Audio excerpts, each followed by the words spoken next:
Good afternoon and welcome to True Crime Mysteries.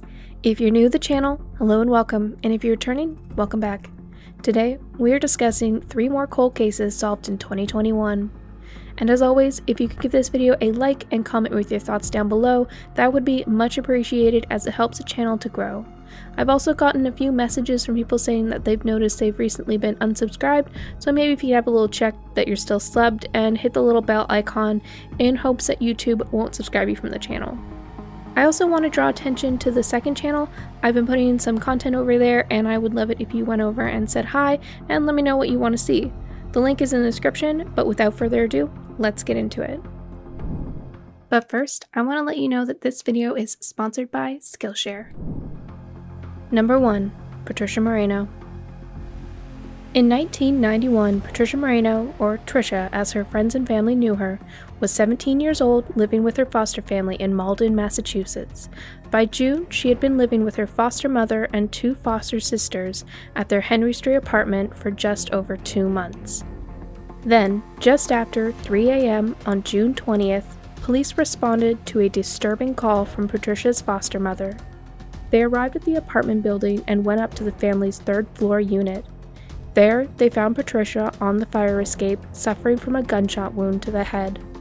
She was found alone, face down on the 3rd floor fire escape landing, still breathing but seriously injured in the middle of the night.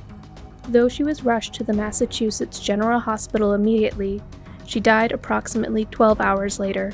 When police spoke with the family, they determined that Patricia's foster mother, her 2 teenage daughters, and Rodney Daniels, the boyfriend of one of the daughters, were all home when the murder occurred. They all said they heard 2 gunshots, but none of them knew who pulled the trigger. Daniels, who was 18 at the time, stayed at the apartment occasionally. When speaking to the police, he claimed he was asleep in the living room when he heard the gunshots and ran out to the fire escape where he found Patricia. During their investigation, police determined the crime scene had found no signs of forced entry and no weapons or shell casings.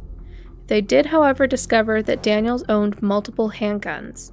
They also found out that in the months leading up to Patricia's murder, she and Daniels had several unpleasant interactions, which included Daniels threatening her. Still, no arrests were made. Years passed without Patricia's family and friends receiving any closure. Then, in 2019, Middlesex County District Attorney Marion Ryan created a new cold case unit. In 2020, the unit was assigned to Patricia's case. Investigators reconstructed the scene at the apartment, where they determined that based on Patricia's location, the shot had been fired from the doorway to the apartment. They started re-interviewing witnesses, too, which included a resident of the building who lived above the family, but had previously been out of the country. According to the witness, they'd been woken up by a loud noise and looked to the fire escape, where they saw a man matching Daniels' appearance. With that information, the police obtained a warrant for Daniels and arrested him without incident on September 27, 2021. Daniels, now 48, living in Georgia, was indicted and arraigned on first-degree charges for the murder of Patricia Moreno. That same month, Middlesex District Attorney Marion Ryan and Chief Calvin Molis of the Malden Police Department announced that Patricia's killer had been identified and charged. In a joint statement, they said, "We know that whenever we make these kind of announcements, it is bittersweet. Because on the one hand, we are finally able to hold someone accountable. On the other hand, as was the case yesterday in talking to Tricia's loved ones, it certainly brings back a well of memories, takes people back to probably what was one of the worst incidents in their lives." Daniels' arrest was the first made by the Middlesex DA's cold case unit. The police emphasized that the arrest was not due to new forensic technology like so many other cases, but due to the department's traditional police work and persistence. Malden Chief Kevin Molis spoke about the success of the cold case arrest and had warnings for those who assumed they've gotten away with the crime.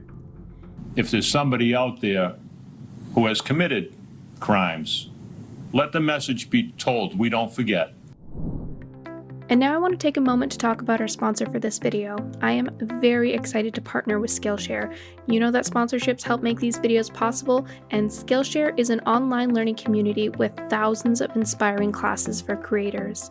I've been using Skillshare for years, especially this year, to work on my skills for this channel.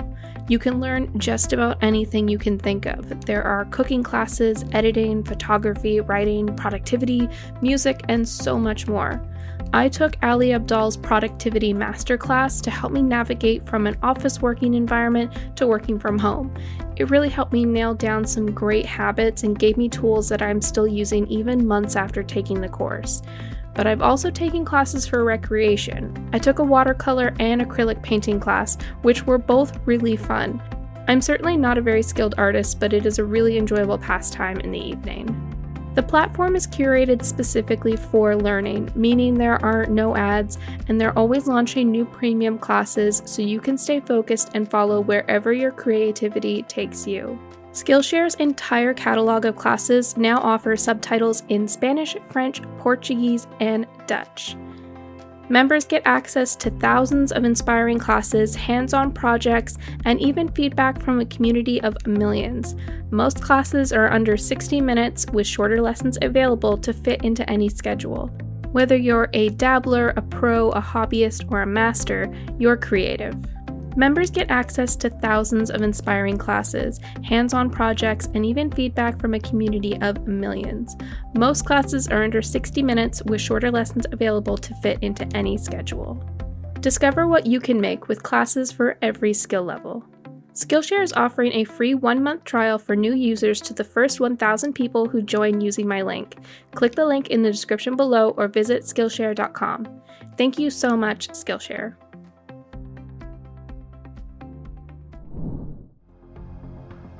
Number 2.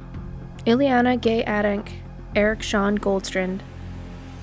In the summer of 1977, Lliana, 16, and Eric Shawn Goldstand, 17, were enjoying their summer break as a couple before they returned to school at North Eugene High School in Eugene, Oregon. On Monday, June 9th, they were headed to the Broken Bowl picnic grounds in the Fall Creek area of the Lane County, where they planned to spend the afternoon fishing and picnicking. But when neither teen returned home, their parents began to worry. They then called the Lane County Sheriff's Office, which sent an officer out to check on them. The officer discovered Lliana's body first, near the picnic area. She had been sexually assaulted and shot to death. They then found Eric's body, which was in a nearby bush. He too had been shot to death. Though police gathered fingerprints and DNA from the scene, they found no matches. But that didn't stop them from continuing their investigation into the double murder. Over the years, investigators conducted many interviews and polygraph tests. They analyzed and reanalyzed the evidence and tested different firearms and bullets to try and find a match. Still, they could never establish a solid lead on who killed Lliana and Eric. 43 years later, in June of 2020, the case was cracked wide open. The suspect's DNA from the crime scene was resubmitted and analyzed using new genealogical technologies, and they had an ID, Ronald Albert Troy. At the time of the murders, Troy was 23 years old and a resident of Lane County, Oregon. He had moved from the area 3 years after the murders and had been living in Arizona since 2008. Little is known about Troy, and he seems to have kept a low profile. In February of 2021, investigators were prepared to present their findings to a grand jury before arresting and charging Troy, but they never got the chance. He took his own life after an unrelated domestic violence incident in Arizona. Lliana and Eric are remembered fondly. In their high school yearbook, they're described as two good-natured and fun-loving members of the student body, and outgoing personalities who were better than average students. Though their killer couldn't be brought to justice, hopefully his identification provided some closure for their families. Number 3. Judy Chamberlain. There's no describing Judy other than wow. She was just wow in everything she did. On July 28, 1988, Judy was found in the basement of her former Fargo building on D Street in Boston, Massachusetts. She had been sexually assaulted and strangled by her killer, who wouldn't be identified for 33 years. The journey to identifying Judy's murder began in 1990. Richard Vega, who also went by Carl Vega, Ricardo Vega, and Ricardo Mazzarino, had been convicted in 1990 of 3 counts of rape and sentenced to 20 years in prison. As part of his conviction, Vega was required to submit a DNA sample to the FBI's Combined DNA Indexing System, also known as CODIS, but since there were limited DNA testing capabilities during that time, he couldn't be connected to Judy's murder just yet. In 2008, Vega was set to be released from prison, but after a petition from the Suffolk County prosecutors, a jury found him too sexually dangerous to live in the public, and he was civilly committed, where he remains today. A few years later, in 2011, Suffolk County prosecutors and Boston Police Department's Homicide Unit detectives identified Vega as a suspect in Judy's murder after CODIS matched his DNA profile to the DNA found at the crime scene. They still couldn't charge Vega. The DNA match wasn't sufficient enough evidence, and they couldn't prove his guilt beyond a reasonable doubt. Then District Attorney Rachel Rollins' Project for Unsolved Suffolk Homicides, PUSH, stepped in. They re-examined the case and collected enough additional evidence that they were able to present to a grand jury and charge Vega with Judy's murder on August 30th, 2021. Miss Chamberlain's life mattered, and there will be a lifetime of accountability for her brutal murder and callous disposal. Judy's family and loved ones never stopped loving her, and we never stopped searching for answers. It has been a long road, and we are so grateful for the excellent police and investigative work that got us to this moment. In an interview, Judy's sister said she was shocked when she heard news of the arrest. I was floored. It's like it just took back a lot of old memories. Judy's brother, John Olson, said he had actually given up hope on the case. I did give up hope. I never thought this day would ever come. After 33 years, justice has finally been brought for my sister and my family. With so many cold cases being solved this year, let it be a warning to those who have perpetuated crimes. Your time is up, and don't think you've gotten away with it. Well, that is it for this video. As always, please give this video a thumbs up if you like the content, and subscribe for more if you haven't already. If you've done all that and want to support me and the channel, we have channel membership as well as Patreon to get early access, members-only content, live streams, and more.